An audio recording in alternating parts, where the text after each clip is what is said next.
Hello एमर्स, एक बार पुनः हम लोग आ गए हैं अपने लेक्चर को आगे बढ़ाने के लिए।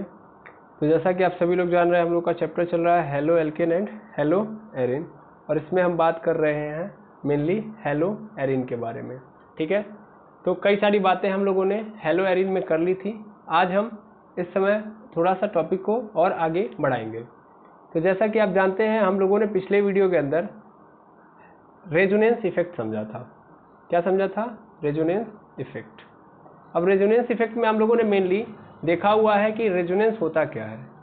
तो अभी हमको क्या समझना है? अभी हमको समझना है कि हेलो एरिन में किस तरीके से रेजोनेंस इफेक्ट होता है। ठीक है ना, हेलो एरिन का रेजोनेंस इफेक्ट।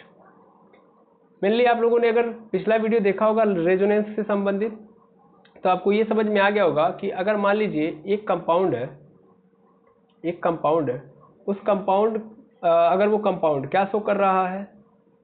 रेजोनेंस शो कर रहा है, तो उस कंडीशन में उस कंपाउंड के कई सारे अलग अलग स्ट्रक्चर आपको नजर आएंगे। यानी एक कंपाउंड अगर रेजोनेंस शो कर रहा है तो अलग अलग, यानी इस कंपाउंड के डिफरेंट स्ट्रक्चर आपको नजर आएंगे। और उन डिफरेंट स्ट्रक्चर्स को हम लोग क्या नाम देते हैं? तो हम लोग नाम देते हैं रेजोनेटिंग स्ट्रक्चर। क्या नाम देते हैं? Resonating structure. तो अब ये रेजोनेटिंग स्ट्रक्चर है क्या? इसी को हम लोग नाम देते हैं अनुनादी संरचना। इसी को हिंदी में क्या बोलते हैं? अनुनादी संरचना। यानी अगर एक यौगिक अनुनाद की घटना को शो कर रहा है तो अलग अलग उसके स्ट्रक्चर नजर आएंगे, संरचनाएं नजर आएंगी, और उन सभी संरचनाओं को हम लोग क्या बोलते हैं? अनुनादी संरचना, जो अनुनाद के प्रभाव के कारण बनती है।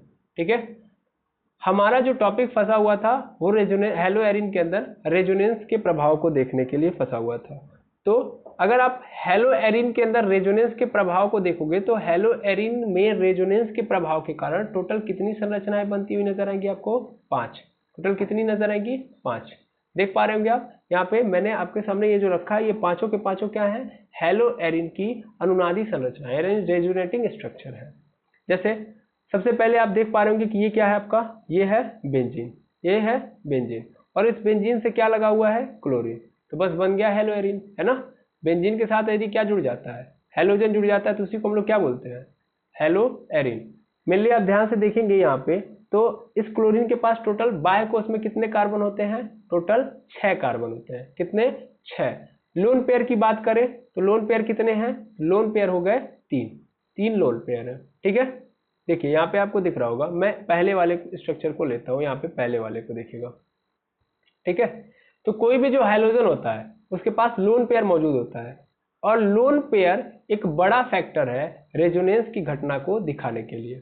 ठीक है, अगर कभी भी किसी भी एलिमेंट के पास लोन पेयर मौजूद है तो ज्यादा चांसेस है कि रेजोनेंस होगा। अगर लोन पेयर मौजूद नहीं है तो रेजोनेंस होने के चांसेस कम है। मैंने आपको लोन पेयर के बारे में समझा दिया है कि लोन पेयर कब कब होगा। पहले तो ये जान लीजिए लोन पेयर कहाँ सॉरी रेजोनेंस कब कब हो सकता है। तो रेजोनेंस होने के कई सारे कंडीशन आपको मैंने पहले ही बताया है।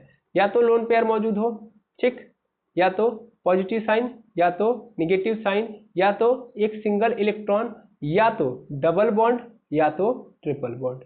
केवल सिंगल बॉन्ड मौजूद है और कहीं पे भी लोन पेयर मौजूद नहीं है तो उस कंडीशन में रेजोनेंस नहीं होगा। ठीक है, यहाँ पे आप देखोगे बेंजीन के अंदर या हेलो एरिन के अंदर, तो हेलो एरिन के अंदर तो कई सारे चीजें नजर आएंगी। देखिए पहली बात तो बेंजीन के अंदर डबल बॉन्ड है, तो पहला ही कारण बन गया कि यहाँ पे रेजोनेंस हो सकता है। दूसरी बात, क्लोरीन इससे जुड़ा हुआ है। क्लोरीन किस तरीके से जुड़ा हुआ है? सर क्लोरीन अपने साथ लोन पेयर लेके जुड़ा हुआ है, यानी इसके पास ऑलरेडी क्या है? लोन पेयर है। ठीक है, क्लोरीन के पास क्या है? ऑलरेडी लोन पेयर है। कितने लोन पेयर है? ध्यान से देखेंगे आप, 3 लोन पेयर है। कैसे 3 लोन पेयर है? अगर आप सबको पता होगा तो आप लोग जानते होंगे कि क्लोरीन का कितना होता है? क्लोरीन का होता है 17।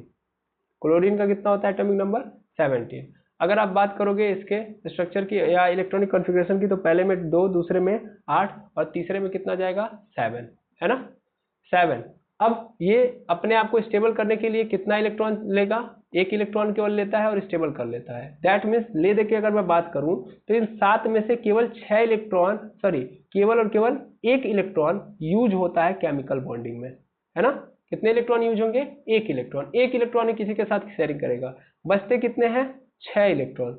6 इलेक्ट्रॉन क्या होते हैं, वैसे ही बैठे रहते हैं। और 6 इलेक्ट्रॉन का मतलब अगर हम पेयर की बात करें तो कितने पेयर बन गए, 2 पेयर बन गए।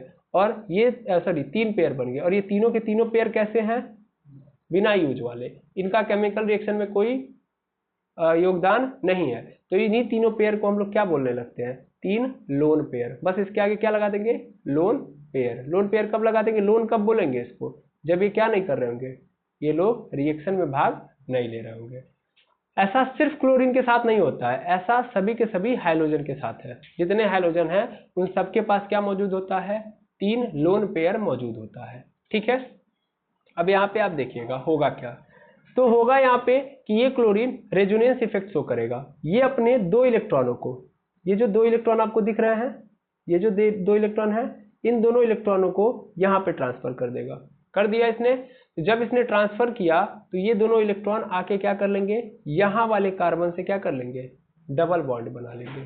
जो पहले क्या था, सिंगल बॉन्ड था, अब क्या हो गया, डबल बॉन्ड हो गया। अब ध्यान से सुनिएगा, 2 इलेक्ट्रॉन थे, इसने क्या किया है, इस कार्बन के साथ उस दोनों इलेक्ट्रॉन को ट्रांसफर करके डबल बॉन्ड बनाया है। तो इस बॉन्ड के अंदर दोनों इलेक्ट्रॉन किसके हैं, क्लोरीन के पास है कि नहीं है, मतलब दोनों इलेक्ट्रॉन किसके हैं, क्लोरीन के हैं। ये दोनों इलेक्ट्रॉन किसके आए हैं, क्लोरीन के। किसके पास, इस कार्बन के पास। अच्छा, इस कार्बन की बात करूं मैं तो ये कार्बन बेचारा ऑलरेडी फुलफिल्ड है।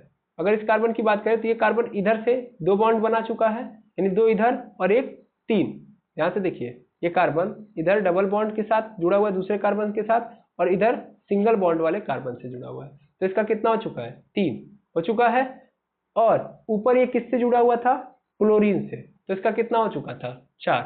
लेकिन क्लोरीन इसके साथ अब क्या चाहता है, डबल बॉन्ड। जो ही इसने इलेक्ट्रॉन ट्रांसफर किया, ये लोन पेयर, एक लोन पेयर ट्रांसफर किया, तो यहाँ पे क्या बन गया, डबल बॉन्ड इस क्लोरीन के साथ।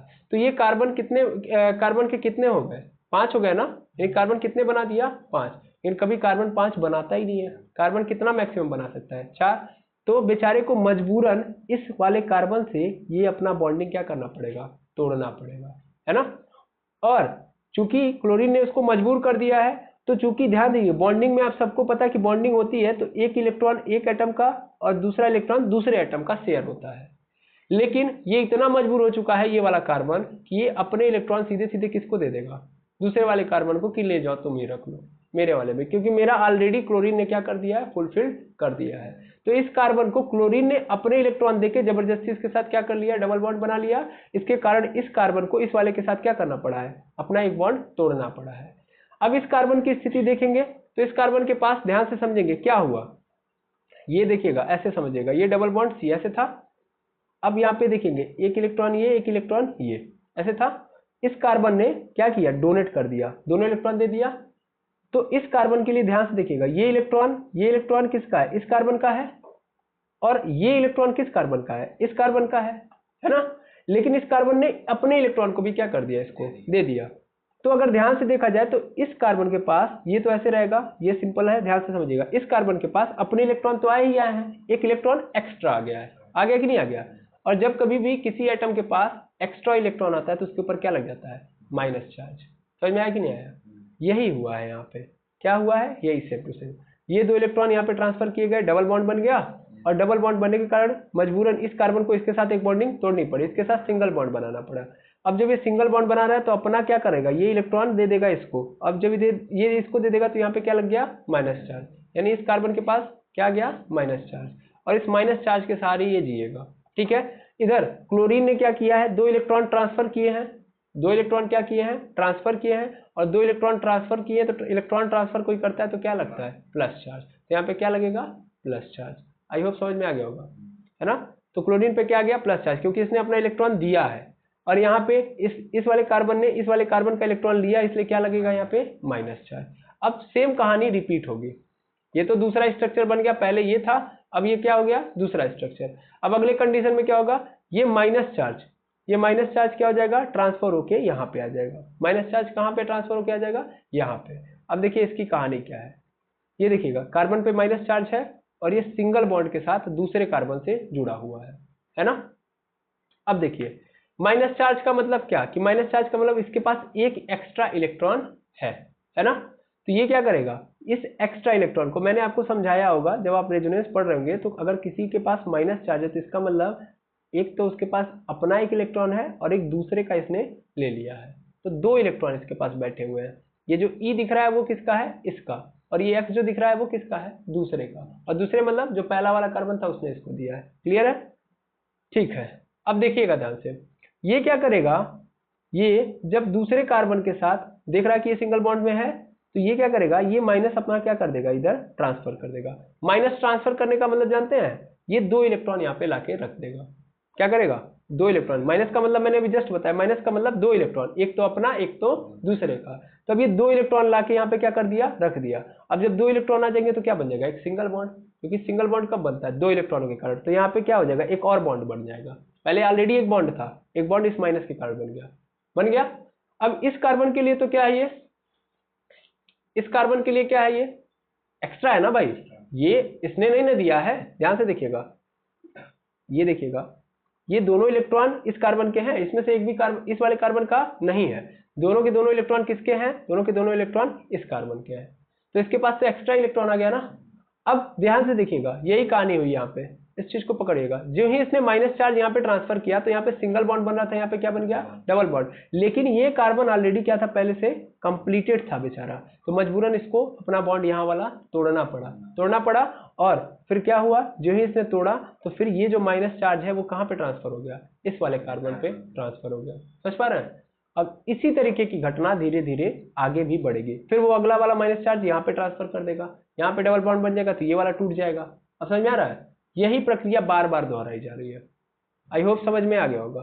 ठीक है, तो देखिए ये तो पहला स्ट्रक्चर था, ये पहला, इसने यहाँ पे लोन पेयर ट्रांसफर किया, तो उसके बाद दूसरा स्ट्रक्चर बन गया, इसने यहाँ पे माइनस ट्रांसफर किया, तीसरा बन गया। उसके बाद ये माइनस फिर ट्रांसफर होगा तो अब कहाँ पहुंच गया, यहाँ पे, तो अब क्या बन गया, चौथा बन गया। अगली बार फिर माइनस ट्रांसफर हो गया यहाँ से यहाँ तक, तो क्या बन गया, पांचवा। और ध्यान से देखिए, ये जो पांचवा वाला आया है कैसा है, पहले के जैसा है, आया ना, पहले के जैसा बन गया।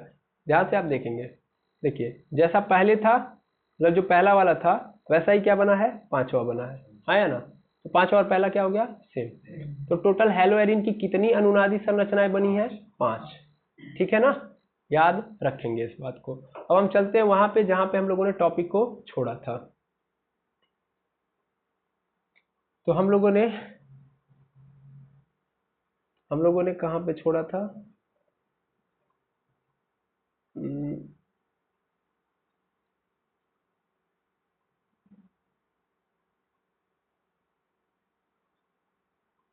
देखिए यहाँ पे हम लोगों ने टॉपिक को छोड़ रखा था। ठीक है, रेजोनेंस इफेक्ट पे। ठीक है, जहाँ पे हम लोग ये पढ़ रहे थे, क्या पढ़ रहे थे हम लोग, कि भैया हेलोएरिन में जो कार्बन और हाइड्रोजन के बॉन्ड का नेचर होता है वो कैसा होता है, तो वो बहुत ज्यादा तगड़ा होता है ना। ये हम लोगों ने बात किया था, क्या बात किया था, कि कार्बन और हाइड्रोजन के बीच में जो बॉन्ड होता है वो क्या होता है, बहुत ज्यादा तगड़ा होता है एज कंपेयर टू कार्बन और हाइड्रोजन के, है ना। तो यहाँ पे ये वाली बॉन्डिंग ज्यादा स्टेबल होती है एज कंपेयर टू इसके, और इसके कई सारे कंडीशन नजर आ रहे थे, जिसमें पहला इफेक्ट, पहला कारण जो था वो क्या था, रेजोनेंस इफेक्ट। रेजोनेंस इफेक्ट में आपको दिख रहा है, तो टोटल कितनी संरचनाएं बन रही हैं, टोटल 5 बन रही हैं। कितनी बन रही हैं, 5। मोनो हेलोएरिन के अंदर टोटल 5 संरचनाएं बन रही हैं, किसकी, रेजोनेंस के कारण, यानी 5 रेजोनेटिंग स्ट्रक्चर बन रहे हैं हेलोएरिन के।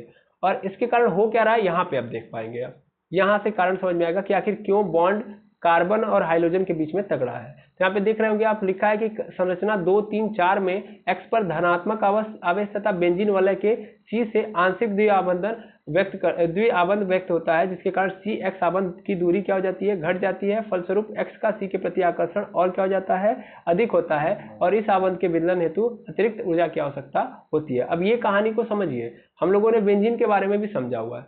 बेंजीन एक्चुअल में क्या पूरा का पूरा द्विआबंध लेके बैठा हुआ आता है, नहीं।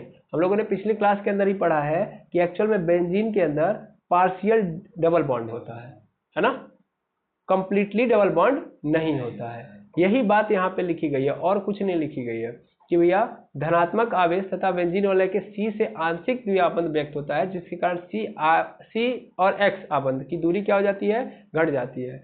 अगर आप यहाँ पे देखेंगे तो यहाँ पे जो हाइड्रोजन है इस पे कैसा चार्ज है, प्लस चार्ज। थोड़ा ध्यान दीजिएगा, इस पे प्लस चार्ज है और बाकी इन पूरे पे कैसा चार्ज है, माइनस है। यहाँ पे प्लस, यहाँ पे माइनस दिख रहा है, किसमें, दूसरे तीसरे और चौथे में। क्या हो रहा है, एक्स पे कैसा आ जा रहा है, प्लस चार्ज, और पूरे बेंजीन पे कैसा चार्ज, माइनस चार्ज। अब आप खुद समझ सकते हैं कि बेंजीन और इसके बीच में आकर्षण आ जाएगा कि नहीं आ जाएगा, दोनों एक दूसरे की ओर भागेंगे, क्योंकि आप सबको पता है कि प्लस और माइनस एक दूसरे की ओर क्या होते हैं, अट्रैक्ट होते हैं। तो अट्रैक्ट होगा, दैट मीन्स इनके बीच की दूरी क्या हो जाएगी, घट जाएगी, यानी और ये क्या आ जाएंगे, नजदीक हो जाएंगे। और जब नजदीक हो जाएंगे तो हम क्या चाह रहे हैं, इनको तोड़ना है ना भाई। तोड़, विदलन का मतलब क्या है, इनको अलग करना चाह रहे हैं। तो जब हम इनको अलग करना चाहेंगे तो ये अलग हो पाएंगे नहीं। अब तो ये और नजदीक आ चुके हैं ना, दैट मीन्स जितनी इनकी दूरी घट गई उतना ही। अब एक तो सबसे पहली बात ना, एक और फोर्स स्टार्ट हो गई लगना, और वो कौन सी फोर्स है, इलेक्ट्रोस्टैटिक फोर्स। यहाँ पे कौन सी फोर्स लगने लगेगी, इलेक्ट्रोस्टैटिक फोर्स। तो अब दूर करना और भी क्या हो जाएगा, कठिन हो जाएगा। समझ पा रहे हैं। तो इसीलिए कार्बन और हाइड्रोजन का जो बॉन्डिंग होती है, यानी कार्बन और हाइड्रोजन के बीच में जो बॉन्डिंग होती है एज कंपेयर टू कार्बन और हाइड्रोजन, क्या होती है, तगड़ी होती है। क्यों होती है, क्योंकि कार्बन और हाइड्रोजन के बीच में रेजोनेंस इफेक्ट के कारण क्या पैदा हो जाता है, पॉजिटिव और निगेटिव चार्ज, जिसके कारण वो और क्या आ जाते हैं, नजदीक आ जाते हैं। और जब वो नजदीक आ जाते हैं तो उनको दूर करना और क्या हो जाता है, कठिन हो जाता है। जबकि कार्बन और हाइड्रोजन में ये पार्शियल चार्ज की कहानी नहीं हो पाती है, क्योंकि इसमें रेजोनेंस की कहानी बन नहीं पाती है, यानी कार्बन और हाइड्रोजन पे चार्जेस नहीं आ पाते हैं। इस कारण कार्बन और हाइड्रोजन के बीच में एक कोई एक्स्ट्रा फोर्स आती ही नहीं है और इनको तोड़ना आसान है। ठीक है, तो आई होप आपको ये समझ में आ गया होगा कि रेजोनेंस इफेक्ट के कारण क्यों आखिर कार्बन और हाइड्रोजन के बीच की बॉन्ड जो है मजबूत हो रही है। ठीक है, इसके बाद हम लोगों ने क्या देखा था, इसके बाद हम लोगों ने एक दूसरी बात यहाँ पे देखी थी। यहाँ पे दूसरी बात क्या थी कि भैया CX आबंध के कार्बन परमाणु की संकरण अवस्था। यहाँ पे हम लोगों ने देखा था कि यहाँ पे जो कार्बन होता है, यहाँ पे क्या होता है, कार्बन कैसा होता है, sp2 हाइब्रिडाइज्ड होता है। कहाँ का, हेलो एरिन के अंदर जो कार्बन होता है कैसा होता है, sp2 हाइब्रिडाइजेशन का होता है। जबकि यहाँ पे क्या होता है, sp3 हाइब्रिडाइजेशन का होता है। जब वो किसके साथ जुड़ा होता है, हाइड्रोजन के साथ। सीधा मतलब समझा जाए तो हाइड्रोजन के साथ अगर देखा जाए तो sp3। अच्छा, मैंने आपको पहले बताया, एक बार मैं और समझा देता हूँ। sp3 का मतलब क्या होता है, sp3 हाइब्रिडाइजेशन का मतलब होता है कि कार्बन अगर जुड़ रहा है तो कार्बन की टेंडेंसी कितनी होती है, 4 लोगों से जुड़ने की। और अगर वो चारों लोगों से जुड़ रहा है और वो किससे जुड़े, सिंगल बॉन्ड से, ठीक है ना, यानी कार्बन के 4 बॉन्ड हैं और चारों क्या हो, सिंगल हो। तो इसका मतलब कार्बन कैसा हाइब्रिडाइज्ड एटम है, sp3।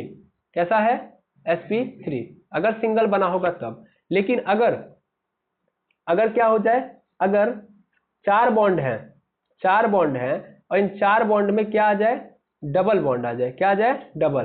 तो अगर एक भी डबल बॉन्ड है तो इसका मतलब कैसा हाइब्रिडाइजेशन है यहाँ पे, sp2। ठीक है, और अगर 4 में से, 4 बॉन्ड में से क्या हो गया, कोई भी ट्रिपल बॉन्ड आ रहा है, कैसा, ट्रिपल बॉन्ड, तो क्या हो जाएगा, वो sp हाइब्रिडाइज्ड एटम कहलाएगा। ठीक है, इतनी बात अगर आप समझ पा रहे होंगे तो ये देखिएगा यहाँ पे वही बात लिखी गई है कि हेलो एरिन में CX आबंध का C परमाणु sp2 संकरित होता है, जबकि हेलो एल्केन में CX आबंध का C परमाणु sp3 संकरित होता है। तो मेनली होता क्या है ये देखिएगा, ये हेलो एल्केन है और ये क्या है, हेलो एरिन है। इसमें क्या है कि जो कार्बन है, कहाँ का कार्बन सर, हेलो एल्केन का कार्बन हाइड्रोजन के साथ जुड़ा हुआ है, या मेनली अगर मैं बात करूं तो सब सिंगल बॉन्डेड है कि नहीं है। हेलो एल्केन में कैसा होता है, सिंगल बॉन्डेड होता है। तो सिंगल बॉन्डेड मतलब sp3 संकरित है, जबकि यहाँ पे क्या होता है, sp2 संकरित। तो ध्यान देंगे, sp2 संकरित या मैं बोलूं डबल बॉन्ड, डबल बॉन्ड को तोड़ना क्या है, टफ है as compare to single bond. समझ पा रहे हैं। इसलिए हेलो एरिन के अंदर जो C और X के बीच का बॉन्डिंग होता है वो क्या होता है, ज्यादा मजबूत होता है एज कंपेयर टू C और X के बीच में बॉन्डिंग हेलो एल्केन की। हेलो एरिन के बीच में फिर से समझ लीजिए, हेलो एरिन मतलब बेंजीन में जो आ रहा है, ठीक है ना। तो बेंजीन में आपको क्या नजर आ रहा है, बेंजीन में, बेंजीन डबल बॉन्डेड वाला है ना। तो डबल बॉन्डेड मतलब यहाँ का जितना कार्बन होगा वो कैसा होगा, sp2 होगा। और मेनली आप समझो कि कार्बन कार्बन के बीच में कैसा बॉन्ड है, डबल बॉन्ड है। तो ये बताओ, डबल बॉन्ड को तोड़ना आसान है कि सिंगल बॉन्ड को, सिंगल को आसान है, डबल को टफ है कि नहीं है। तो जो sp2 होता है वो क्या होता है, sp2 को तोड़ना, यानी अगर मैं इसमें रिएक्शन करा रहा हूं तो इसमें रिएक्शन होना थोड़ा सा कठिन है। क्यों है, क्योंकि इसमें बॉन्ड टूटने के चांसेस थोड़े कम है। लेकिन सिंगल बॉन्ड में पूरे चांसेस है कि आसानी से यहाँ पे क्या हो जाएगा, हाइड्रोजन डिस्प्लेस हो जाएगा। समझ पा रहे हैं? यहाँ पे ऐसा नहीं होगा। आई होप समझ में आ गया होगा। ठीक है, तो यहाँ पे इसीलिए लिखा गया कि भैया ये कठिनता से विदलित होता है। विदलित का मतलब आप समझ पा रहे होंगे, टूटना। ठीक है, उसके अलावा हम लोगों ने क्या देख लिया था, हम लोगों ने फिजिकल प्रॉपर्टीज हम लोगों ने पढ़ ली थी, जहाँ पे हम लोगों ने देखा था कि हेलोएरिन क्या होते हैं, कैसे होते हैं, नॉर्मली रंगहीन होते हैं। ठीक है, और ये जल में क्या होते हैं, अविलेय होते हैं, और इनका घनत्व जो होता है, इनकी जो डेंसिटी होती है वो क्या होती है, वाटर से ज़्यादा होती है। उसके बाद हम लोगों ने रासायनिक गुणधर्म देखे थे, यानी केमिकल प्रॉपर्टीज देखे थे। तो केमिकल प्रॉपर्टीज मतलब कि जब हेलोएरिन का किसी दूसरे के साथ रिएक्शन कराया जाएगा तो ये कैसे रिएक्ट करेंगे, यही होता है किसी भी कंपाउंड की केमिकल प्रॉपर्टी। केमिकल प्रॉपर्टी मतलब कि किसी के साथ रिएक्ट कराने पे ये कैसा रिएक्ट करते हैं। ठीक है ना, किसी दूसरे कंपाउंड के साथ जब इनको रखा जाता है तो कैसे रिएक्ट करते हैं। तो नॉर्मली यहाँ पे कई सारे रिएक्शन हम लोगों ने देखे थे। सबसे पहला था इलेक्ट्रॉन स्नेही प्रतिस्थापन अभिक्रिया। यहाँ पे मैंने आपको बता दिया था कि इलेक्ट्रॉन स्नेही का मतलब क्या होता है, इलेक्ट्रोफिलिक। इलेक्ट्रॉन स्नेही मतलब इलेक्ट्रोफिलिक, और सीधा सीधा नाम में ही लिखा है कि इलेक्ट्रॉन से स्नेह करने वाली अभिक्रिया। दैट मीन्स ये इलेक्ट्रॉन को क्या कर सकते हैं, अट्रैक्ट करने का प्रयास करेंगे, है ना। यहाँ पे इलेक्ट्रॉन क्या होगा, अट्रैक्ट होगा, आकर्षित होगा। क्लियर है? अब ध्यान देंगे तो जो केमिकल प्रॉपर्टी थी, मैंने पहले भी बोली थी कि वो 3 तरीके से चल रही होगी। सबसे पहली प्रॉपर्टी आपको यहाँ पे दिख रहा है, मतलब पहला कारण क्या होगा कि उसके न्यूक्लियस के कारण होगा। किसके कारण होगा, न्यूक्लियस के कारण। फिर दूसरा रिएक्शन जो होगा, आप देख पा रहे होंगे, दूसरा कारण जो बनेगा वो क्लोरीन परमाणु के कारण होगा। पहला तो बेंजीन के कारण, दूसरा क्लोरीन के कारण, और तीसरा कई अलग अलग तरीके से होंगे। ठीक है, तो पहला कारण क्या बनेगा, स्वयं बेंजीन, और दूसरा कारण क्या बनेगा, क्लोरीन। तो सबसे पहले बेंजीन के कारण देखते हैं। तो बेंजीन के कारण क्या होगा, यहाँ पे देखेंगे, यहाँ पे बेंजीन के साथ जो होने वाला है वो होगा। तो इलेक्ट्रॉन स्नेही प्रतिस्थापन अभिक्रिया क्या होती है, तो ये अभिक्रिया ये प्रतिस्थापन अभिक्रिया बेंजीन नाभिक पर होती है, इसलिए इन्हें क्या बोलते हैं, नाभिक स्नेही या इलेक्ट्रॉन स्नेही प्रतिस्थापन अभिक्रिया कहते हैं। ठीक है, मेनली सीधा सीधा यही कह रहा है कि यहाँ पे हम रिएक्ट कराएंगे, मतलब किसी कंपाउंड को लेके आएंगे। ठीक है, कोई कंपाउंड आएगा और उस कंपाउंड का क्या हम कराएंगे, रिएक्शन। तो जब हम रिएक्शन कराएंगे तो वो किसके साथ होगी, बेंजीन के साथ। किसके साथ होगी, बेंजीन के साथ। तो डायरेक्ट बेंजीन के अंदर जो चेंजेस आएंगे उसके अनुसार पे हम बोल रहे हैं। ठीक है, यानी कोई कंपाउंड आएगा, उसका रिएक्शन अगर हम हेलोएरिन के साथ करा रहे हैं तो वो रिएक्शन डायरेक्ट किससे हो रहा होगा, बेंजीन से। ठीक है, तो यही कह रहे हैं हम लोग, बेंजीन के कारण अभिक्रिया। अब देखिए इसमें मेनली क्या हो रहा है, यहाँ पे आप देख पा रहे होंगे, तो इनको नाभिक प्रतिस्थापन अभिक्रिया कहते हैं। अब इस पूरे को हम पढ़ दे रहे हैं, आपको आसानी से समझ में आ जाएगा। इनकी इलेक्ट्रॉन स्नेही प्रतिस्थापन अभिक्रिया क्लोरोबेंजीन का उदाहरण निम्न है। क्लोरोबेंजीन में बेंजीन नाभिक के साथ क्लोरीन परमाणु जुड़ा होता है, सीधी बात है, जो ऋणात्मक प्रेरणिक प्रभाव व्यक्त करता है, और यह बेंजीन के कार्बन से इलेक्ट्रॉन अपनी ओर आकर्षित करने की प्रवृत्ति रखता है। कार्बन से इलेक्ट्रॉन अपनी ओर आकर्षित करने की प्रवृत्ति रखता है, फलस्वरूप ओपी प्रतिस्थापन का विरोध करता है, परंतु धनात्मक इलेक्ट्रोमेरिक तथा अनुनादी प्रभाव के कारण क्लोरीन परमाणु से इलेक्ट्रॉन बेंजीन नाभिक की ओर क्या होता है, आकर्षित होते हैं। जो आपने इसके पहले अभी जस्ट देखा था रेजोनेंस इफेक्ट, वही बात यहाँ पे बोली गई है। मेनली ये करता क्या है, पहले क्लोरीन क्या कर रहा है, ध्यान से आप समझिएगा। पहले क्लोरीन एक्चुअल में अपने आप को पॉजिटिव बना रहा है ना।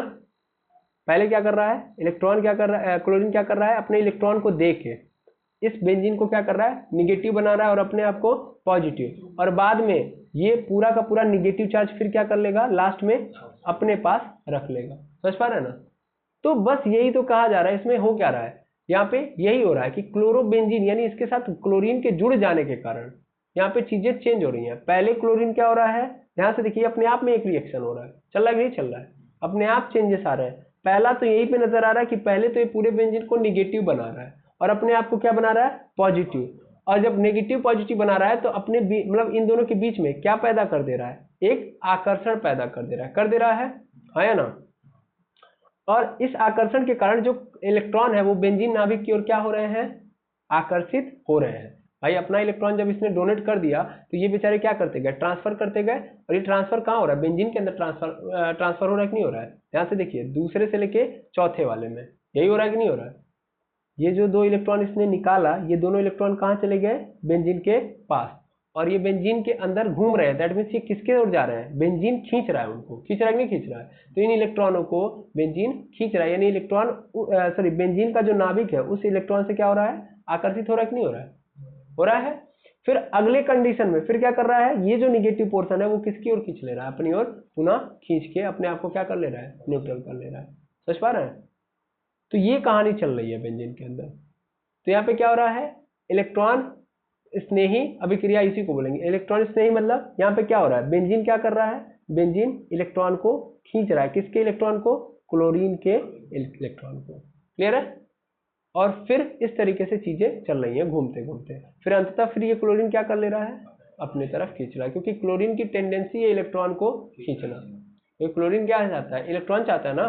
क्लोरीन को अगर स्टेबल होना है तो उसको क्या चाहिए, इलेक्ट्रॉन। आपको पता भी है कि क्लोरीन एक इलेक्ट्रोफिलिक एलिमेंट है। इलेक्ट्रॉन को क्या करता है, ग्रहण करने की क्षमता रखता है, टेंडेंसी रखता है। क्लियर है? तो आई होप आपको ये समझ में आ गया होगा कि ये बात क्या है। ठीक है, कि इलेक्ट्रॉन स्नेही अभिक्रिया का मतलब क्या है आपको समझ में आ गया होगा। अब आता है नाइट्रीकरण यानी नाइट्रेशन। क्या मतलब है? अच्छा देखिए, अगर ये वाला कॉन्सेप्ट अगर आपको थोड़ा सा भी अलग लग रहा होगा तो रेजोनेंस वीडियो जो पड़ा एक बार और देख लेंगे, और आगे पुनः रेजोनेंस के हम लोग डीप वीडियो देखेंगे जहाँ पे आपको और चीजें क्लियर हो जाएंगी। ठीक है, चलिए देखते हैं हम लोग नाइट्रेशन यानी नाइट्रीकरण। तो नाइट्रेशन में क्या होता है, नाइट्रीकरण में क्या होता है कि क्लोरोबेंजीन की अभिक्रिया किससे हम लोग करा रहे होते हैं, HNO3 यानी नाइट्रिक एसिड और क्या बोलते हैं कॉन्सेंट्रेटेड H2SO4 यानी शांत सल्फ्यूरिक एसिड, एक कॉन्सेंट्रेटेड सल्फ्यूरिक एसिड से कराने पर क्या हो रहा है, तो O व P क्लोरोनाइट्रोबेंजीन बन रहा है। मतलब सीधा सीधा समझिए, हम क्या कर रहे हैं, क्लोरोबेंजीन लिए, क्लोरोबेंजीन का रिएक्शन किसके साथ करा रहे हैं, क्या बोलते हैं नाइट्रिक एसिड के साथ। किसकी उपस्थिति में सर, क्या बोलते हैं कॉन्सेंट्रेटेड सल्फ्यूरिक एसिड के उपस्थिति में। तो क्या बन जा रहा है, ये पूरा का पूरा रिएक्शन हो रहा है। क्या बन रहा है, ये पूरा का पूरा रिएक्शन हो रहा है। समझ पा रहे हैं? अभी कैसे हो रहा है एक बार देखा जाए, चलिए देखते हैं हम लोग।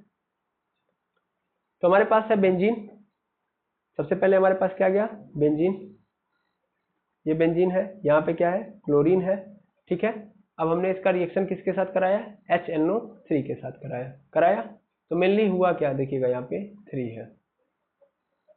ठीक है, अब हम कराएंगे तो इसमें होगा क्या, देखेंगे यहां से NO2, यहां से कौन निकल जाएगा, NO2 क्या हो जाएगा, निकल जाएगा।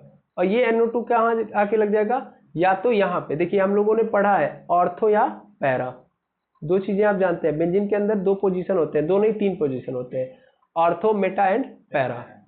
इस पोजीशन को हम लोग क्या बोलते हैं, ऑर्थो, इस वाले को बोलते हैं मेटा, इस वाले को क्या बोलते हैं मेटा, और इस वाले को क्या बोलते हैं पैरा।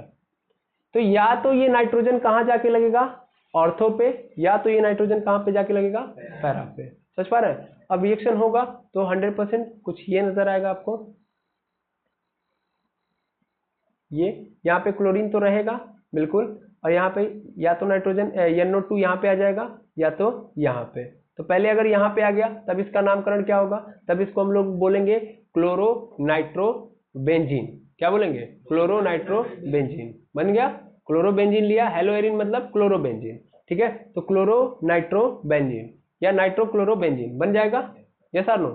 देखो NO2 क्या होता है, NO2 क्या है, एक प्रकार से सब्स्टिट्यूएंट के रूप में रखा गया। जैसे हाइड्रोजन एक प्रकार से क्या है, एक फंक्शनल ग्रुप है, वैसे ही NO2 भी अपने आप में क्या है, एक फंक्शनल ग्रुप है। क्लियर है? तो क्लोरीन और ये नाइट्रो एक साथ आ जाएंगे और क्या बना देंगे, नाइट्रोक्लोरोबेंजीन या क्लोरोनाइट्रोबेंजीन। क्लियर है? अब ये नाइट्रो यहाँ पे भी हो सकता है या ये यहाँ पे भी हो सकता है, वही बात यहाँ पे लिखी गई है। आई होप समझ में आ गया होगा। क्लियर है? ठीक, तो यहाँ पे यही हुआ है। टेम्परेचर कितना रखना, ये बड़ा इंपॉर्टेंट रोल होता है। कभी भी किसी रिएक्शन में ये पॉइंट बड़ा इंपॉर्टेंट होता है कि भैया एरो के ऊपर क्या रखना है, एरो के नीचे। तो हम क्या लेंगे, कॉन्सेंट्रेटेड सल्फ्यूरिक एसिड के उपस्थिति में 50 डिग्री सेल्सियस के टेम्परेचर में ये जब रिएक्शन करवाएंगे तो हमारे सामने क्या आएगा, एक तो ऑर्थो वाला नजर आएगा, क्या नजर आएगा, ऑर्थो वाला, और दूसरा पैरा वाला। अब कई लोगों के मन में कंफ्यूजन आ रहा होगा कि सर ये तो है नहीं वो, है ना। ध्यान से देखिए ये चीज और ये चीज क्या है, अलग है। कौन सी चीज, हम लोग अभी जानते हैं कि अगर मान लीजिए, ध्यान दीजिएगा, ये बेंजीन है और यहाँ पे क्या है, क्लोरीन है। तो इस क्लोरीन के रिस्पेक्ट में ये वाली पोजीशन को हम लोग क्या बोलते हैं, ऑर्थो, और इस वाले को क्या बोलते हैं, मेटा, और इस वाले को पैरा। लेकिन सपोज करो क्लोरीन यहाँ पे नहीं है, क्लोरीन यहाँ पे नहीं है, कहाँ पे नहीं है क्लोरीन, ध्यान से देखिएगा। अब यहाँ पे मैंने क्लोरीन वहां पे नहीं रखा, क्लोरीन कहाँ रख दिया, यहाँ पे, तो जस्ट इधर वाला पोजीशन क्या होगा, ऑर्थो, ये वाला मेटा, और ये वाला क्या बन जाएगा, पैरा। समझ में आ रहा ना, क्लोरीन जिस पोजीशन पे उसके रिस्पेक्ट में हम पोजीशन डिफाइन करते हैं कि कौन ऑर्थो होगा, कौन पैरा होगा, कौन मेटा होगा। क्लियर है, जस्ट बगल वाली साइड ऑर्थो होती है, उससे दूसरे क्रम पे आएंगे मेटा, तीसरे वाले पे यानी जस्ट अपोजिट चले जाएंगे तो पैरा। क्लियर है ना, तो याद रखिएगा, ऐसा नहीं है कि यहाँ पे जो स्ट्रक्चर दिया गया वो गलत है, बिल्कुल सही है।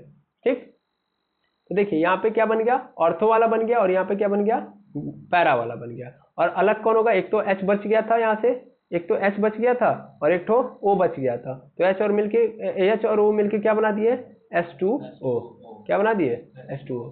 क्लियर है, तो यहाँ पे दो मिलेंगे, एक तो ऑर्थो और एक तो पैरा। आई होप समझ में आ गया होगा। अब हैलोजिनेशन देखते हैं, यानी हैलोजनीकरण, ये क्या होता है, तो ये हैलोजन वाहक की उपस्थिति में क्या करते हैं हम लोग, हैलोजनों के साथ हैलोजनीकरण अभिक्रिया करते हैं। सिंपल है, कोई भी हैलो एरिन है, इसका हम किसके साथ रिएक्शन अब कराएंगे, अगर हम रिएक्शन करा रहे हैं सीधे हैलोजन के साथ, किसके साथ, हैलोजन के साथ। अब इसमें ध्यान देने वाली बात क्या है कि ये बात ध्यान रखेंगे कि यहाँ पे सूर्य के प्रकाश की क्या होनी चाहिए, अनुपस्थिति, यानी क्या नहीं होना चाहिए, सनलाइट यहाँ पे प्रेजेंट नहीं होनी चाहिए, और क्या उपस्थित होने चाहिए, यहाँ पे आयरन या आयरन क्लोराइड जैसे हैलोजन वाहक की उपस्थिति में ही हम लोग ये कराएंगे। ठीक है, तो क्या बनेगा, तो ऑर्थो या पैरा डाइक्लोरोबेंजीन का मिश्रण हमको क्या होता है, प्राप्त होता है। ऑर्थो और पैरा दो तरीके के हमको मिलेंगे। क्लियर है, दो तरीके के। देखिए मेनली हम लोगों ने क्या लिया है, क्लोरोबेंजीन, देख पा रहे होंगे यहाँ पे, आप देखिए यहाँ पे हम लोगों ने क्लोरोबेंजीन लिया है, दैट मीन्स यही हमारा हेलो एरिन है। हम लोगों ने किसके साथ रिएक्शन कराया, Cl2 के साथ। जब रिएक्शन कराया तो हम लोगों ने किसको रखा है यहाँ पे, आयरन क्लोराइड, यानी हमेशा लेना जो भी है वो कैसा होना चाहिए, हैलोजन का ही व्युत्पन्न होना चाहिए, यानी हैलोजन के जैसा ही कुछ होना चाहिए, यानी सीधा सीधा बोलूँ तो हैलोजन का कंपाउंड यहाँ पे उपस्थित होना चाहिए। उसकी उपस्थिति में हम लोग हेलो एरिन का डायरेक्ट करेक्शन या डायरेक्ट रिएक्शन किसके साथ कराएंगे, हेलो एरिन के साथ। अब हम लोगों ने कराया तो इसमें क्या हुआ, सबसे पहला तो क्या बन गया, ये बन गया, दिख रहा है, और ये क्या है, ऑर्थो डाइक्लोरोबेंजीन, क्योंकि दो क्लोरो आ गया ना, दो क्लोरीन, तो दो आ गया तो डाइक्लोरोबेंजीन बोलेंगे, और ऑर्थो पोजीशन पे इसलिए ऑर्थो। अब यहाँ पे देखेंगे एक दूसरा बनेगा, एक साथ दोनों बनेंगे, याद रखेंगे, एक साथ दोनों। ठीक है, यहाँ पे एक तो ऑर्थो वाला बन जाएगा, दूसरा पैरा वाला, तो यहाँ वाला बन गया, तो इसको क्या बोलेंगे, पैरा डाइक्लोरोबेंजीन, और उसके बाद क्या बन जाएगा, HCl। क्योंकि आप जब ये कर रहे हो तो यहाँ से क्या निकलेगा, आप ये जो Cl कहाँ कनेक्ट कर रहे हो, हाइड्रोजन की जगह पे ही तो कनेक्ट कर रहे हो, तो हाइड्रोजन यहाँ से निकलेगा नहीं निकलेगा भाई, ये Cl जाके कनेक्ट होगा तो कहाँ कनेक्ट होगा, H की जगह पे, तो वही H निकला है और उसने क्या बना दिया है, HCl बनाया है। आई होप समझ में आ गया होगा। ठीक है, क्लियर है, इसमें कोई दुविधा कि ये Cl कनेक्ट हुआ है तो यहाँ से H कहाँ से आ गया, क्योंकि H का नामो निशान कहीं दिया नहीं है।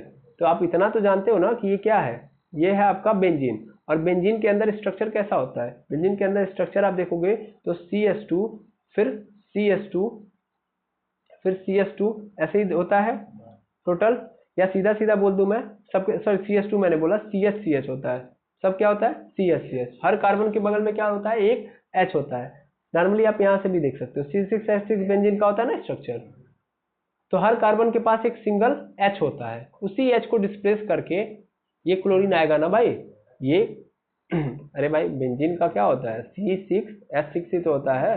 अगर मैं इसका स्ट्रक्चर बना देता हूँ इसका स्ट्रक्चर, देखिए इसका स्ट्रक्चर आप देखेंगे यहाँ पे C, फिर यहाँ पे C, फिर यहाँ पे एक और C, एक यहाँ पे, एक यहाँ पे, और एक 1 2 3 4 5, और यहाँ पे एक और C लेके आएंगे और इसे कनेक्ट कर देंगे। ठीक है, और बगल में सब क्या लग जाएगा, H। ठीक है, हाइड्रोजन हाइड्रोजन हाइड्रोजन, और कहीं भी आप डबल बॉन्ड लगाइए, एक यहाँ पे लगा दिया तो एक छोड़ के फिर यहाँ पे, फिर एक छोड़ के यहाँ पे, बन गया बेंजीन, यही है बेंजीन। ठीक है, तो आप मान लीजिए यहाँ पे Cl को जोड़ रहे हैं तो यहाँ से H को हटाएंगे कि नहीं हटाएंगे, H को हटाएंगे तभी तो C के साथ जुड़ पाएंगे, तो वही H हटा है तभी क्या बना है आपका HCl। क्लियर है, तो दो बातें याद रख लेंगे, क्या, सबसे पहली चीज तो नाइट्रीकरण, ये नाइट्रेशन में क्या होता है कि हम लोग HNO3 का रिएक्शन क्लोरोबेंजीन के साथ कराते हैं, तो क्या होता है, तो हमारे सामने क्या बनता है, एक तो ऑर्थो एक तो पैरा, या सीधा सीधा बोला जाए तो क्लोरो नाइट्रोबेंजीन बनता है। दूसरी बात क्या कि जब हम हाइड्रोजन के साथ डायरेक्ट रिएक्शन कराएंगे तो हमको या तो ऑर्थोक्लोरो बेंजीन मिलेगा या तो पैरा क्लोरो बेंजीन मिलेगा, उसके साथ साथ HCl बनेगा। ठीक है, अब चलिए नेक्स्ट टॉपिक पे चलते हैं, यानी नेक्स्ट वाले कहानी पे चलते हैं। नेक्स्ट कहानी क्या है हमारे पास, तो ये है सल्फोनीकरण। यानी हम यहाँ पे क्या लेंगे, तो यहाँ पे सीधी सीधी बात है, क्या बोलते हैं, यहाँ पे आप देख पा रहे हैं SO2H, ये क्या है SO2H। पहले इसको बताऊं तब आप समझेंगे सल्फोनीकरण क्या होता है। ये क्या होता है एक्चुअल में, आप लोगों को अगर पता होगा तो ये सल्फोनिक एसिड है। क्या है ये, सल्फोनिक एसिड। फिलहाल में आप ये जान लीजिए कि ये क्या है, सल्फोनिक एसिड है। मेनली आप जानते होंगे, अगर आप फंक्शनल ग्रुप पढ़े होंगे IUPAC के अंदर, तो आपको यहाँ पे मिला होगा C double bond OH, carboxylic acid का ग्रुप। ऐसे ही सल्फोनिक एसिड होता है, ठीक है ना, SO2OH। ठीक है, क्या होता है SO2OH, तो ये क्या होता है, सल्फोनिक एसिड होता है। कार्बोक्सिलिक एसिड वाला ग्रुप, उसके बाद सल्फोनिक एसिड। तो यहाँ पे हम लोग क्या करवाने जा रहे हैं, यहाँ पे बेंजीन का रिएक्शन हम कराएंगे और क्या बनाएंगे, बेंजीन के साथ सल्फोनिक ग्रुप को ऐड करेंगे, यानी SO2H को यहाँ पे हम क्या करने वाले हैं, ऐड करने वाले हैं। अब ये कैसे होगा कि बेंजीन के अंदर क्या ऐड हो जाए, ये ग्रुप ऐड हो जाए। इसके लिए हमको क्या करना पड़ेगा, हमको H2SO4 के साथ क्लोरोबेंजीन को क्या करना चाहिए, गर्म करना चाहिए। तो जब हम गर्म करेंगे H2SO4 को किसके साथ, क्लोरोबेंजीन या हेलोएरिन को, तो क्या मिलेगा मुझे, तब मुझे मिल जाएगा सल्फोनिक एसिड वाला बेंजीन। ठीक है ना, यानी ये SO2H यहाँ पे क्या हो जाएगा, कनेक्ट हो जाएगा। यहाँ से देखिएगा H2SO4 है, ये इसके साथ क्या हो जाएगा, कनेक्ट हो जाएगा। Cl जहाँ पे है वहीं पे है। अब यहाँ पे क्या बन गया, SO2OH। ठीक है, और यहाँ से क्या निकल के आया, H2O। क्लियर है, हाँ या ना। यहाँ भी वही कहानी बनेगी, ऑर्थो या पैरा वाला, या तो ऑर्थो वाला मिलेगा या तो पैरा वाला। क्लियर है, तो इसमें सिंपल काम करना है। क्या बोलते हैं, अगर हमसे बोल दे कि सल्फोनीकरण कराना, यानी सल्फराइजेशन बोल दिया जाए या सल्फोनेशन, तो सल्फोनेशन में करेंगे क्या हम लोग, तो H2SO4 का रिएक्शन किसके साथ करा देंगे, क्लोरोबेंजीन के साथ। तो क्लोरोबेंजीन में क्या जुड़ जाएगा, SO2OH, या तो ऑर्थो पे या तो पैरा पे। क्लियर है, अब एक और रिएक्शन आता है बेंजीन वाला, यानी बेंजीन से डायरेक्ट रिएक्शन वाला, वो होता है एल्कलीकरण। ठीक है ना, एल्कलाइजेशन। तो अब देखते हैं इसका मतलब क्या होगा। इसका मतलब सीधा सीधा है कि हम लोग बेंजीन के अंदर क्या ऐड करने जा रहे हैं, एल्किल ग्रुप को। किसको ऐड करेंगे, एल्किल ग्रुप को। बस सिंपल कहानी है, एल्किल ग्रुप को ऐड करना ही एल्कलाइजेशन कहलाता है।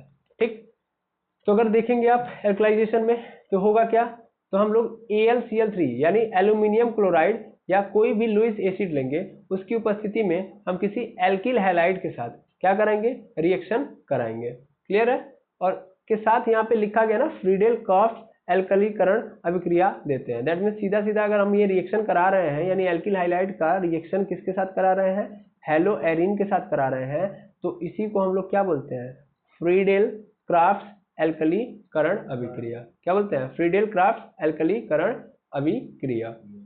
क्या हो रहा है, सिंपल हो रहा है सर। इसमें हम लोग क्लोरोबेंजीन लिए हैं और इसके साथ किसका रिएक्शन करा रहे हैं, एल्किल हाइलाइड का। तो एल्किल हाइलाइड का रिएक्शन कराएंगे तो कुछ ये बनेगा कि यहाँ से देखिए, यहाँ से एक H डिस्प्लेस होगा, H हट के उसकी जगह पे क्या आ जाएगा, R आ गया, और जो H निकला है वो किसके साथ चला जाएगा, X के साथ। ठीक है, यहाँ भी सेम कहानी, ऑर्थो एल्किल क्लोरोबेंजीन और पैरा एल्किल क्लोरोबेंजीन बनेगा। ठीक है, मेटा वाला नहीं बनेगा। समझ में आया ना, तो बड़ा आसान रिएक्शन रहा है ये। तो आप लोगों ने इसके अंदर कितने रिएक्शन देखे, यानी डायरेक्ट हम लोग अगर देखें क्लोरोबेंजीन या हेलोएरिन की केमिकल प्रॉपर्टी की बात करें, हेलोएरिन की केमिकल प्रॉपर्टी, तो यहाँ पे हम लोगों ने 4 चीजें देखी। सबसे पहला तो रेजोनेंस इफेक्ट, जिसको हम लोगों ने क्या नाम दिया, इलेक्ट्रोफिलिक रिएक्शन बोला, तो इलेक्ट्रोफिलिक रिएक्शन समझ लिया। उसके बाद हम लोगों ने दूसरा क्या देखा, बताइए, दूसरा भी हम लोगों ने जस्ट देखा, यहाँ पे क्या था, हेलोजिनेशन, नाइट्रेशन। ठीक है ना, तीसरा हम लोगों ने क्या देखा है, हेलोजिनेशन। चौथा क्या देखा हम लोगों ने, चौथा हम लोगों ने यहाँ पे देखा, ये है सल्फोनाइजेशन। ठीक है ना, और एल्कलाइजेशन। तो टोटल कितने हो गए, 5। ठीक है ना, तो 5 देख लिए हैं, 5 केमिकल प्रॉपर्टी हम लोगों ने देखी है। कितनी केमिकल प्रॉपर्टी, 5। पहला तो इलेक्ट्रोफिलिक वाला, ठीक है, एक बार फिर से लिख लीजिए, इलेक्ट्रोफिलिक, उसके बाद नाइट्राइजेशन, नाइट्रेशन बोलते हैं उसको, नाइट्रेशन। फिर हम लोगों ने क्या देखा, हेलोजिनेशन, ये तीसरा है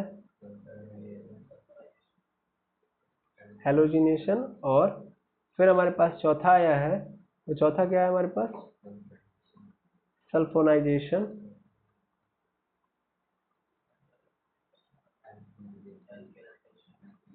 और लास्ट में हम लोगों ने देखा एल्कलाइजेशन।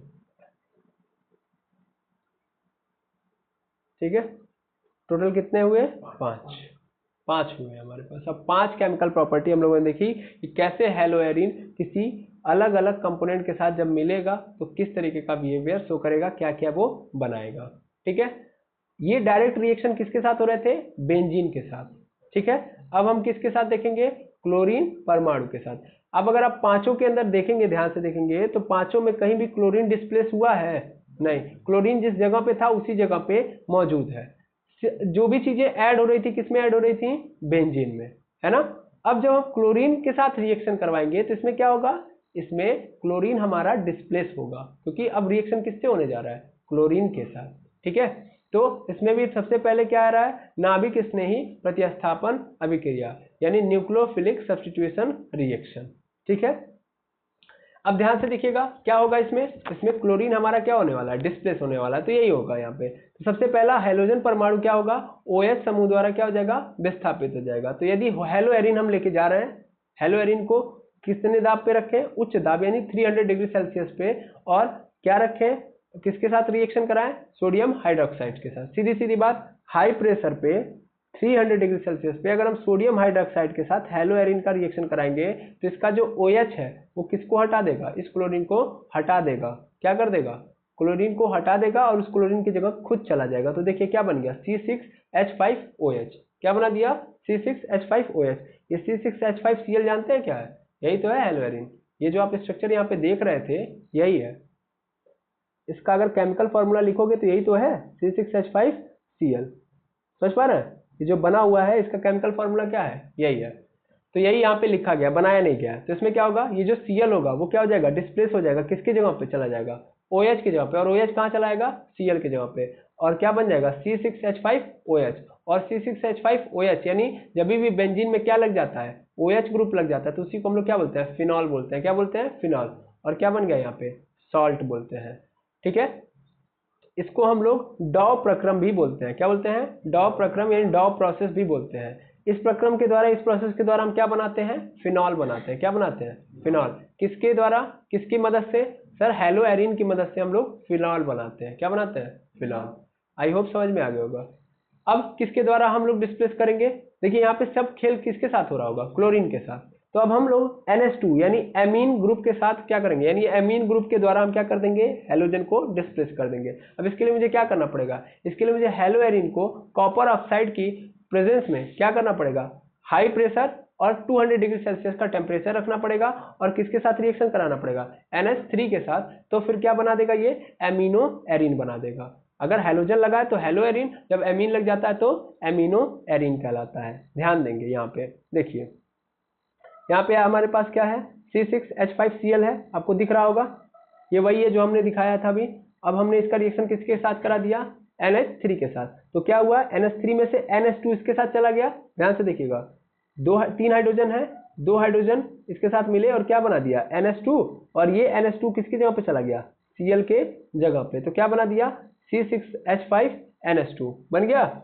और उसके बाद क्या बन गया, एक H बचा था ना यहाँ से, NH3 में से एक H बचा था, और ये Cl किसके साथ कनेक्ट हो गया, H के साथ। तो क्या बना दिया, HCl। सिंपल है कि नहीं है। और जब कभी भी बेंजीन के साथ क्या जुड़ जाता है, NH2 अगर बेंजीन के साथ क्या जुड़ जाता है, NH2, तो इसको ही हम लोग क्या बोलते हैं, एनिलीन। क्या बोलते हैं, एनिलीन। ध्यान देंगे, OH जुड़ गया बेंजीन के साथ तो फिनॉल, और अगर NH2 जुड़ गया तो फिर क्या होगा, एनिलीन कहलाएगा। ठीक है, ऐसा जरूरी नहीं कि सिर्फ इस रिएक्शन द्वारा बनेगा, इसके एक और रिएक्शन है। अच्छा देखिए, ऊपर भी यहाँ पे ये लिखा गया है, सेम चीज यहाँ पे भी लिखी गई है। ठीक है, यहाँ पे लिखी गई है वही चीज जो मैंने अभी जस्ट बताया। अब देखेंगे यहाँ पे भी सेम रिएक्शन हो रहा है। लेकिन यहाँ पे कॉपर ऑक्साइड को लाके रख दिया गया, और कॉपर ऑक्साइड को जब रखेंगे तो और क्या बन सकता है, तो ध्यान देंगे यहाँ पे इस बार एसिड नहीं बनेगा। क्या नहीं बनेगा, एसिड। उसके जगह पे क्या बन गया, कॉपर क्लोराइड और पानी बन गया। समझ पा रहे हैं। जब NH3 के साथ साथ हम किसको रखेंगे, कॉपर ऑक्साइड को रखेंगे, तो उस कंडीशन में बनेगा तो एनिलीन ही, लेकिन उसके साथ साथ अब क्या बनेगा, पहले तो HCl बन जा रहा था, केवल NH3 ले रहे थे, तो अब क्या बन जाएगा, कॉपर क्लोराइड और H2O। क्लियर है, बिल्कुल। अब यहाँ पे ये बोल रहा है कि एनिलीन केवल और केवल इसके द्वारा नहीं बनता है, और भी रिएक्शंस है जिनके द्वारा ये बन सकता है। जैसे हम लोग यहाँ पे किसके द्वारा, पोटेशियम एमीन, पोटेशियम एनीन अगर एमीन ले रहे हैं तो भी यहाँ पे क्या हो जाएगा, बन जाएगा। जैसे यहाँ पे क्या है हमारे पास, हेलो एरीन है या सीधा सीधा क्लोरोबेंजीन है, अगर हम पोटेशियम एमीन ले रहे हैं, KNH2 ले रहे हैं और रिएक्शन करा रहे हैं तो भी हमारा क्या बनेगा, एनिलीन बन जाएगा। ठीक है। अब तीसरा रिएक्शन जो आ रहा है, यहाँ पे हम लोग क्लोरीन को किसके द्वारा हटा देंगे, साइनाइड ग्रुप के द्वारा। किस ग्रुप के द्वारा, साइनाइड ग्रुप के द्वारा। तो यहाँ पे हम लोग क्या लेंगे, पिरिडीन की उपस्थिति होगी, और इसकी उपस्थिति में हम लोग क्या करेंगे, इसके साथ कॉपर साइनाइड के साथ 200 डिग्री सेल्सियस पे हम क्या करेंगे, रिएक्ट कराएंगे। हाई टेम्परेचर होना, हाई प्रेशर होना चाहिए, तो क्या बनता है, एरिल हाइलाइड अभिक्रिया द्वारा एरिल साइनाइड बन जाता है। सिंपल, क्लोरीन की जगह पे कौन आ जाएगा, साइनाइड। समझ पा रहे हैं ना। यहाँ पे देखिए बस वही हुआ, C6H5Cn बन गया, C6H5Cl की जगह पे, और यहाँ पे ये साइनाइड यहाँ पे आ गया और क्लोरीन यहाँ पे, बस कॉपर क्लोराइड बन गया। क्लियर है, एकदम सिंपल, कोई दिक्कत नहीं। तो क्लोरीन को किन किन लोगों ने डिस्प्लेस किया है, क्लोरीन को डिस्प्लेस करने वाली बात आ गई। डायरेक्ट बेंजीन से तो हम लोगों ने 5 लोगों को देख लिया, 5 प्रॉपर्टीज देखी, और क्लोरीन को डिस्प्लेस करने वाली प्रॉपर्टी कितनी है, 3। सबसे पहला प्रॉपर्टी क्या था, किसके द्वारा डिस्प्लेस किया गया, OH के द्वारा, है ना, अल्कोहल के द्वारा। दूसरा एमीन के द्वारा यानी NH2 के द्वारा, और तीसरा किसके द्वारा ये डिस्प्लेस किया गया, Cn यानी साइनाइड के द्वारा। तो 3 लोग इसको डिस्प्लेस कर देंगे। क्लियर है, आई होप समझ में आ गया होगा। तो क्लोरीन को डिस्प्लेस करने वाली कहानी यहां तक है। अब लास्ट यहां पे आ रहा है हमारे पास, नहीं 1-2 पेज और है, चलिए कोई बात नहीं, लास्ट चल रहा है ये सब कुछ। यहाँ पे जो अदर रिएक्शन है ये बड़ा इंपॉर्टेंट है, इनको देखना बहुत जरूरी है, इसलिए थोड़ा ध्यान से अब देखेंगे। ठीक है। अब यहाँ पे क्या लिख रहा है कि भाई हम लोग क्या ले रहे हैं, एरिल मैग्नीशियम हाइनाइड यानी ग्रिग्नार्ड अभिकर्मक, क्योंकि क्वेश्चन यहाँ से पूछे जाएंगे। वोल्टर-स्वीटिंग अभिक्रिया, वोल्टर-स्वीटिंग अभिक्रिया आप लोगों ने कहाँ पे देखा होगा, आप लोगों ने देखा होगा हेलो एल्केन के अंदर भी, और ग्रिग्नार्ड अभिकर्मक भी देखा होगा आप लोगों ने हेलो एल्केन के अंदर भी। तो ये सेम कहानी यहाँ पे चल रही है। ठीक है। अब देखिएगा यहाँ पे क्या होगा, तो जैसे कहानी वहां पे चल रही थी वैसे ही यहाँ पे चलेगी। देखिएगा यहाँ पे क्या होगा कि एरिल हाइलाइड को लेंगे, शुष्क ईथर के विलयन में मैग्नीशियम के साथ क्या कराएंगे हम लोग, रिएक्शन कराएंगे, तो क्या बन जाएगा, एरिल मैग्नीशियम हाइलाइड बनता है। ठीक है। C6H5Br हमारे पास क्या है, ये एक हेलोएरिन है। कैसा हेलोएरिन है, ब्रोमोबेंजीन। कैसा है, ब्रोमोबेंजीन। इसका हम लोगों ने किसके साथ रिएक्शन कराया है, मैग्नीशियम के साथ, और किसकी उपस्थिति में, शुष्क ईथर की उपस्थिति में। तो क्या बन गया, तो यहाँ पे बन गया एरिल मैग्नीशियम हाइलाइड या फेनिल मैग्नीशियम ब्रोमाइड। क्लियर है, बिल्कुल। यहाँ पे वही बनेगा जो आप देख पा रहे होगे, फेनिल मैग्नीशियम ब्रोमाइड। इसको हम लोग क्या नाम देंगे, फेनिल मैग्नीशियम ब्रोमाइड। और यहाँ पे थोड़ी सी चीजों को और अलग कर दिया जाएगा, क्योंकि यहाँ पे एकदम सेम टू सेम कहानी चल रही है। ये रिएक्शन आप लोगों ने पिछले वाले भी हेलो एल्केन के अंदर भी आप लोगों ने देखा हुआ है। तो इसमें क्या होता है कि भैया जब हम किसी एरिल हाइलाइड को किसी एल्किल हाइलाइड के साथ, किसके साथ, किसी एरिल हाइलाइड को एल्किल हाइलाइड के साथ क्या कर रहे हैं, धात्विक सोडियम की उपस्थिति में ईथर विलयन में अभिकृत किया जाता है, तो बेंजीन का एल्किल व्युत्पन्न प्राप्त होता है। सिंपल देखेंगे यहाँ पे आप जब देखेंगे तो आपको आसानी से समझ में आएगा। ठीक है। यहाँ पे देखेंगे तो यहाँ पे क्या है, C6H5Br, यानी हम लोगों ने क्या लिया है, ब्रोमोबेंजीन, और फिर हम लोग क्या कर रहे हैं, सोडियम के साथ रिएक्ट करा रहे हैं। दैट मीन्स यहाँ पे ये है, और फिर यहाँ पे NaBr, और फिर इसके साथ साथ क्या लगा है, CH3। अब हम लोगों ने रिएक्शन कराया तो क्या बन गया हमारे पास, NaBr, Na के साथ ये Br चला आया, और C6H5 के साथ क्या जुड़ गया, CH3 जुड़ गया। सिंपल, यहाँ पे ये हुआ। अगर सीधी सीधी बात करी जाए तो यहाँ पे C6H5 है यानी ब्रोमोबेंजीन है, और ब्रोमोबेंजीन का रिएक्शन हम लोगों ने किसके साथ कराया है, सोडियम के साथ, और इसके साथ साथ किसके साथ, CH3 के साथ। तो बस हुआ कुछ नहीं, ये CH3 कहाँ पे आ गया, Br की जगह पे, और ये Br किसके साथ चला गया, सोडियम के साथ, ठीक है ना। तो ये बन गया है आपका टोलेन। क्या बना है? टोलेन। ठीक, अब हम अगले रिएक्शन पे आते हैं। अगला रिएक्शन क्या है? तो यहाँ पे सेम टू सेम कहानी, अच्छा थोड़ा सा और आगे है उसके अंदर, यहाँ पे देख लेंगे क्या लिखा है कि एरिल हाइलाइड इन्हीं परिस्थितियों में स्वयं अपने आप से ही क्या करता है, अभिक्रिया करके द्विनाभिकीय हाइड्रोकार्बन भी बना सकता है। यह अभिक्रिया फिटिंग अभिक्रिया कहलाती है, केवल और केवल फिटिंग अभिक्रिया। अब इसमें क्या होगा, यहाँ पे भी देखिएगा, यहाँ पे सिंपल सिंपल देखेंगे तो C6H5Br है, रिएक्शन हो रहा है सोडियम के साथ, फिर Na प्लस Br, मतलब यहाँ पे Na 2 बार होगा। Na कितनी बार होगा? 2 बार, ये ध्यान देंगे। और Br किसके साथ कनेक्टेड है? C6H5 के साथ। मैं यहाँ पे इस रिएक्शन को थोड़ा सा सही तरीके से कर दे रहा हूँ। मेनली हम क्या लेंगे यहाँ पे, इस चीज को पहले समझ लीजिएगा। हम लोग लेंगे यहाँ पे हेलोएरिन। क्या लेंगे? हेलोएरिन। फिर इसके साथ क्या लेंगे? सोडियम। फिर इसके साथ साथ क्या लेंगे? तो हम लोग लेंगे एल्किल हाइलाइड। ठीक है, यहाँ पे हम लोग लेंगे एल्किल हाइलाइड। ठीक है, 3 चीजों को लेंगे हम। ठीक, तो होगा क्या यहाँ पे ये जो सोडियम है, ये सोडियम यहाँ वाले पोर्शन में जो क्लोरीन बैठा होगा या जो हाइड्रोजन होगा उसके साथ ये क्या कर जाएगा? रिएक्ट कर लेगा। और ये 2 यहाँ पे है, एक तो है नहीं, यहाँ पे एक सोडियम यहाँ वाले हाइड्रोजन को लेगा, मतलब कनेक्ट कर लेगा, और एक सोडियम यहाँ वाले हाइड्रोजन के साथ कनेक्ट हो जाएगा। समझ पा रहे हैं? ये हो रहा है रिएक्शन में मेनली। देखिए ये सोडियम 2 है, तो एक सोडियम क्या कर रहा है? हेलोएरिन वाले हाइड्रोजन के साथ कनेक्ट हो रहा है। ठीक है, और दूसरा सोडियम किसके साथ कर रहा है कनेक्शन? वो कर रहा है एल्किल हाइलाइड वाले हाइड्रोजन के साथ। ठीक है, तो देखिए ये सोडियम इस वाले Br के साथ चला गया तो NaBr बन गया एक, फिर ये सोडियम इस Br के साथ चला गया तो एक और NaBr बन गया। दैट मीन्स यहाँ पे 2 बन गए, बन गए कि नहीं बन गए? और फिर बचा हुआ जो C6H5 है, ठीक है ना, वो कहाँ चला आएगा? इसके साथ। समझ पा रहे हैं ना? तो ये बन गया आपका पुनः, क्या बन गया? ये डाइफेनॉल। ये क्या बन गया आपका? डाइफेनॉल। यहाँ पे क्या हो रहा है? यहाँ पे ये एल्किल हाइलाइड नहीं है, ये क्या है? खुद हेलोएरिन है। क्या है? यहाँ भी हेलोएरिन, यहाँ भी हेलोएरिन, दोनों साइड हेलोएरिन रख दिया गया है, और हेलोएरिन का रिएक्शन किसके साथ करा दिया गया है? सोडियम के साथ। ठीक है ना, तो यहाँ पे तो इसको हम फिटिंग अभिक्रिया बोल रहे होंगे। ठीक है, अब आता है हमारे पास तीसरे नंबर पे उल्मान रिएक्शन। अब उल्मान रिएक्शन का मतलब क्या होगा? यहाँ पे क्या करेंगे हम लोग? तो यहाँ पे आयोडो या ब्रोमोबेंजीन को तांबे या सिल्वर, यहाँ पे सीधा सीधा पाउडर यहाँ पे है। समझ पा रहे हैं ना? क्योंकि आप लोग बार बार कंफ्यूज होते हैं इसको लेके। तो ये पाउडर है, ठीक है ना, किसी भी चीज को पाउडर में कन्वर्ट कर दोगे तो चूर्ण कहलाता है वो। ठीक है, तो यहाँ पे हम लोग ले रहे हैं आयोडो या ब्रोमोबेंजीन को तांबे या किसके साथ? सिल्वर के चूर्ण के साथ एक बंद नली में हम क्या कर रहे हैं? गर्म करेंगे। तो एरोमेटिक नाभिकीय परस्पर युग्मित होकर डाई एरिल क्या बनाता है? व्युत्पन्न बनाता है। और यह अभिक्रिया सर्वप्रथम किसने किया था? उल्मान द्वारा किया गया था, इसलिए इसको हम लोग क्या नाम देते हैं? उल्मान रिएक्शन। ये कब किया गया था? 1901 में किया गया था। तो यह एक उल्मान रिएक्शन कहलाती है। अब इसमें होगा क्या? मेनली कुछ नहीं करना है, सिंपल आपको यहाँ पे पकड़ना है किसको? अपने हेलोएरिन को, और रिएक्शन करा देना है कॉपर के साथ। इसने बोला भी है कि आपको क्या लेना है? तांबा या सिल्वर।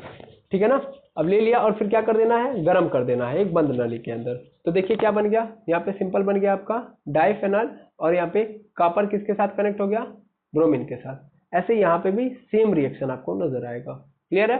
तो आई होप आपको उल्मान रिएक्शन समझ में आ गया होगा। इसमें क्या करना है? इसमें सिर्फ और सिर्फ कॉपर या सिल्वर को लेना है, उसके पाउडर को बंद नली में गर्म कर देंगे तो आपको हमेशा डाइफेनॉल नजर आएगा। यहाँ पे ध्यान देंगे 2 जो आ रहा है उसका बड़ा महत्व है, क्योंकि अगर आपने यहाँ पे 2 से मल्टीप्लाई नहीं किया तो यहाँ पे रिएक्शन बैलेंस नहीं होगा, क्योंकि कोई भी केमिकल रिएक्शन होगा बैलेंस करना बहुत जरूरी है। अब आता है हमारे पास रिडक्शन। रिडक्शन का मतलब आप सभी लोगों को पता है ना? रिडक्शन का मतलब होता है गेन ऑफ इलेक्ट्रॉन। रिडक्शन का मतलब गेन ऑफ इलेक्ट्रॉन। ठीक है, या रिडक्शन का एक दूसरा मतलब भी हम लोगों ने बोला था कि रिडक्शन, ऑक्सीडेशन का मतलब होता है ऑक्सीजन का जुड़ना, हाइड्रोजन का निकलना, और रिडक्शन का मतलब होता है कि हाइड्रोजन का जुड़ना, ऑक्सीजन का निकलना। तो यहाँ पे मेनली हम कौन सा डेफिनेशन लेंगे? हाइड्रोजन के जुड़ने वाला। यहाँ पे क्या हो रहा होगा? क्लोरीन हट जा रहा होगा और उसके जगह पे क्या हो जा रहा है?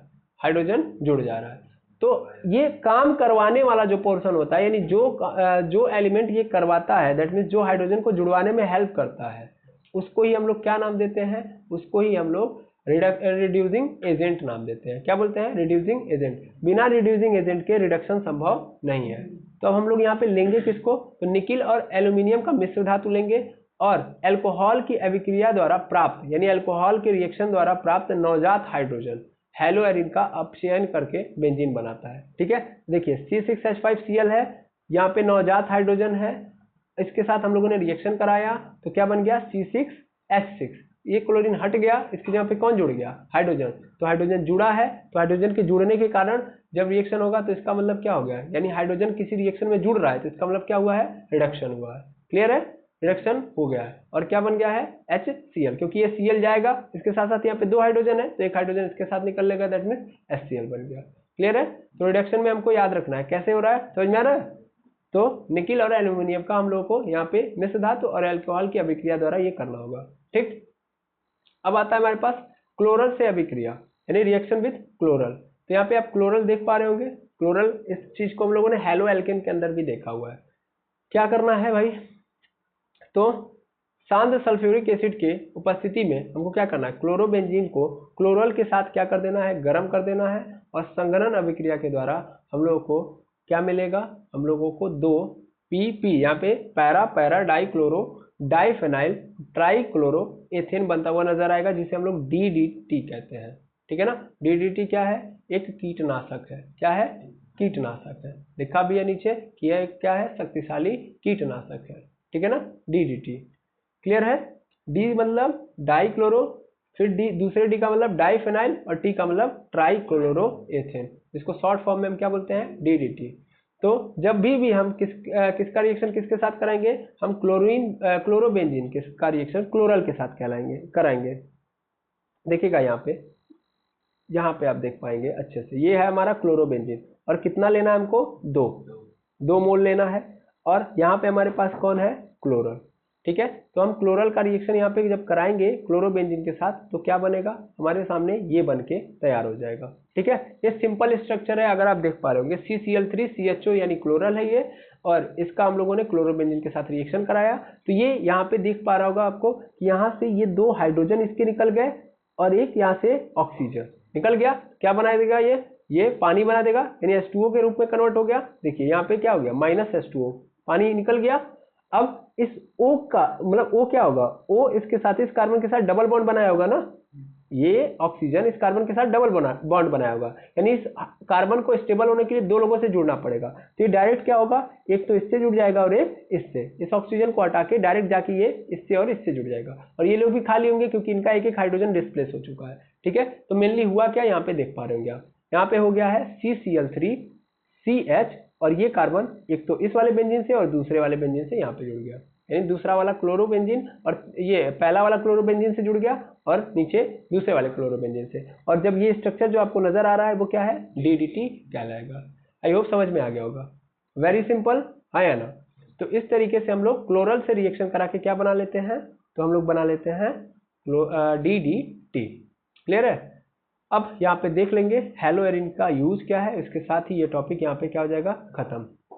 तो मेनली हेलोएरिन का यूज क्या है कि मेनली ये कई सारे औषधियों के निर्माण में, दैट मीन्स मेडिसिन बनाने में काम आता है और कई सारे कार्बनिक यौगिक जैसे DDT अभी जस्ट देखा आप लोगों ने, एनिलीन हो गया, फिनाल हो गया, टाइलून हो गया, डाइफेनाइल हो गया, इन सब के निर्माण में इसका क्या किया जाता है? यूज किया जाता है। तो कैसे इन सब का निर्माण होता है आपको समझ में भी आ गया है ना?